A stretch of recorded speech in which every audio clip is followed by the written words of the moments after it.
નમસ્કાર દર્શક મિત્રો, હું છું રૂપલ લુણીચિયા. સંપૂર્ણ ન્યૂઝમાં આપનું સ્વાગત છે. લોકોમાં મતદાન અંગે જાગૃતિ આવે અને મતાધિકાર પ્રત્યે સજાગ બની વધુમાં વધુ લોકો લોકશાહીના મહાપર્વમાં સહભાગી બની લોકશાહીને મજબૂત બનાવવામાં પોતાનું યોગદાન આપી શકે તે હેતુસર મતદાન જાગૃતિના વિવિધ કાર્યક્રમો યોજવામાં આવી રહ્યા છે.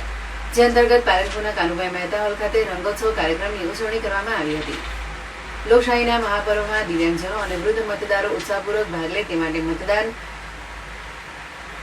જાગૃતિ માટે રંગોલીનું આયોજન કરવામાં આવ્યું હતું. આ કાર્યક્રમમાં હાજર રહેલ પીડબ્લ્યુડી નોડલ ઓફિસર સહ સમાજ કલ્યાણ અધિકારી ચેતનબેન ચૌધરી દ્વારા ભારતીય ચૂંટણી પંચ દ્વારા દિવ્યાંગજનો તેમજ વૃદ્ધ મતદારો માટે ઊભી કરવામાં આવેલ વ્યવસ્થાઓ અંગે માર્ગદર્શન આપવામાં આવ્યું હતું. જેમાં દિવ્યાંગજનો માટે સક્ષમ એપ, મતદાર માટે સૌથી સાથી સહાયક, વ્હીલચેરની વ્યવસ્થા તેમજ વૃદ્ધ ભાઈઓ અને બહેનોને જરૂર હોય તો વાહનની વ્યવસ્થા વિશે જાણકારી આપી હતી. આ રંગોત્સવ કાર્યક્રમમાં વિદ્યામંદિર ટ્રસ્ટ તેમજ મમતા મંદિર સંચાલિત એમ કે મહેતા પ્રજ્ઞાચક્ષુ વિદ્યાલય, મા શ્રવણમાળી વિદ્યાલય અને IR મહેતા આનંદ નિકેતન વિદ્યાલયના કુલ 279 દિવ્યાંગ વિદ્યાર્થીઓ તેમજ 500થી વધુ વાલીઓએ ભાગ લીધો હતો.